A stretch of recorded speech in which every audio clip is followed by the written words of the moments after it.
ये कहानी है एक बाप और बेटी की। फिल्म की शुरुआत में हमें एक लड़की दिखाई जाती है जिसका नाम एरला होता है और देर रात अपने दोस्तों की पार्टी पर आई हुई होती है। पर उसके दोस्त उसे शराब और सिगरेट पिलाने लगते हैं और ये उसे बिल्कुल पसंद नहीं आता है। और उतने ही टाइम वो अपने घर निकल जाती है। वहाँ पे उसके पापा बहुत ही गुस्सा होते हैं।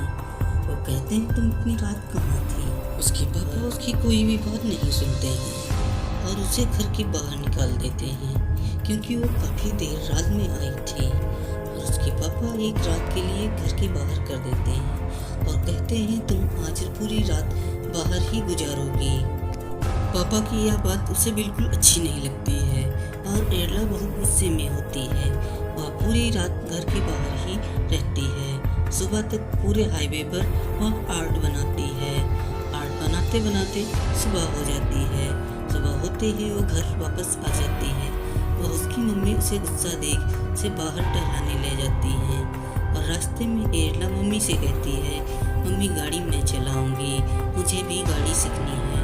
उसकी मम्मी कहती है तुम वापसी में चलाना।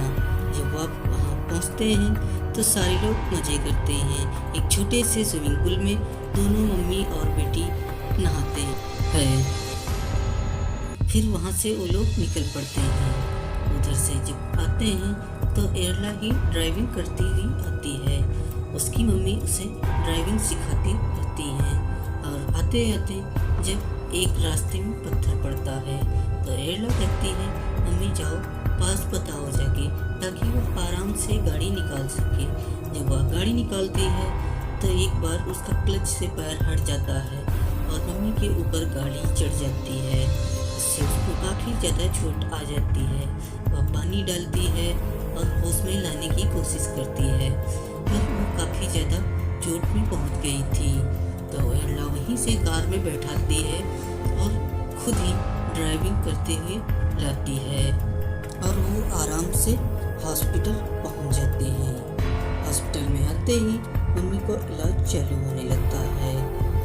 डॉक्टर ले जाते हैं और उसे बताते हैं वो कोमा में है। मम्मी को कोमा में देख वह अपने आप को बहुत ही बड़ा दोषी समझने लगती है। वह अपने आप को बहुत ही कोसती है और माँ के पास थोड़ी पल बिताती है। अब दूसरे दिन देखने को मिलता है कि एरला के पापा आए हुए हैं और वो काफ़ी ज़्यादा गुस्से में है। एरला उनसे बात करना चाहती है पर वो नहीं सुन रहे हैं। वो अपनी गाड़ी के पास जाते हैं और लॉक खोलते हैं। लॉक खोलकर उसे उसका बैग ढूंढते हैं। बैग ढूंढकर उसे पकड़ा देते हैं और कहते हैं कि तुम अब मुझे अपनी शक्ल मत दिखाना। एरला बात करना चाहती है पर वो कुछ नहीं सुनते। वो अपनी ही धुन में मगन रहते हैं। वो इतना नाराज होते हैं वो कहते हैं तुम अपनी शक्ल मत दिखाना। अब वो एरला वहाँ से निकल पड़ती है। यहाँ हाईवे पर वो लिफ्ट मांगती है। लिफ्ट मांगते ही एक कार होती है और वहाँ उसमें कुछ लफंगे लड़के होते हैं। अब एरला बहुत डर गई थी क्योंकि वो लड़के बहुत ही गलत तरीके से मुझे टच कर रहे थे। अब एरला उसी में उल्टी कर देती है तो गाड़ी में साइड करके वहीं पे उसे उतार देते हैं और वो चले जाते हैं। अब एरला वहाँ पे अपनी ड्रेस पहनकर चल पड़ती है। चलते चलते वह एक प्राइवेट प्रॉपर्टी में पहुँच जाती है। वह वहीं पर खड़ी होकर इधर उधर देखती है और उसे कोई नज़र नहीं आता। फिर वो चल पड़ती है। थोड़ी ही दूर चल के उसे एक कार की आवाज़ आती है तो भागती है पर उसके पैर में कटर लग जाता है। कटर उसके पैर को जकड़ लेता है पर वह उसे निकालने की कोशिश करती है पर नहीं निकलता है। वहाँ से जो लड़का आता है उसी की वो प्रॉपर्टी होती है और वह निकालने की कोशिश करता है पर वह मना कर देती है। वो कहती मुझे तुम्हारी मदद नहीं चाहिए, मैं अपना फूड खुद ही निकाल लूँगी। पर वह नहीं निकाल पाती। फिर वो लड़का उसकी मदद करता है और मदद करने के बाद वह उसे अपने घर लिए जाता है क्योंकि एरला के पास कोई रहने का बंदोबस्त नहीं था। अब यहाँ पे एरला उसके घर आ जाती है और उसके घर में एक रेडियो होता है। तो एरला कहती है इसमें क्या है, मुझे सुनाओ। तो लड़का कहता है कि इसमें मेरे पापा की यादें हैं। मेरे पापा एक कमांडर थे और वो एक जंग में शहीद हो गए थे और इसमें उनकी यादें रखी हैं। जब मुझे याद आती है तो इसको बचाकर सुन लेता हूँ।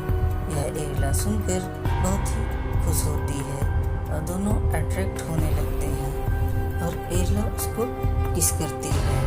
उसके बाद लड़का अपने पापा की तस्वीर दिखाता है जिसमें वो एक कमांडर होते हैं और इधर सुबह ही एरला वहाँ से निकल पड़ती है जहाँ पे एक गाड़ी आ रही होती है। अब एरला वहाँ पे ही होती है तो उस गाड़ी वाले से लिफ्ट मांगती है।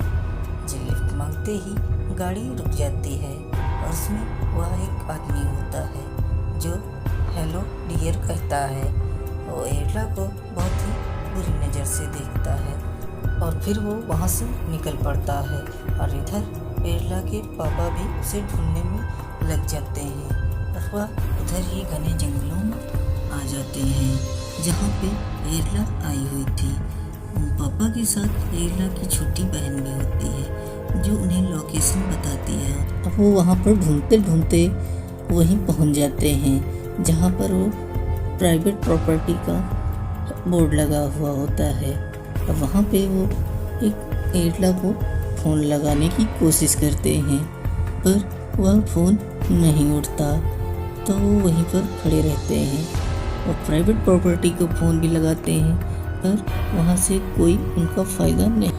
अब वो वहाँ पर पहुंचकर वहीं पर खड़े रहते हैं कि आगे हम कैसे जाएं और इधर एरला उसी आदमी के साथ होती है जहाँ वो लिफ्ट मांगे थे। अब वो अपने पापा के पास फ़ोन लगाती है और वॉल्यूम को 0 कर लेती है ताकि उसे ना सुनाए और इधर की पूरी आवाज़ जाए और उधर उसके पापा फ़ोन को उठाते हैं।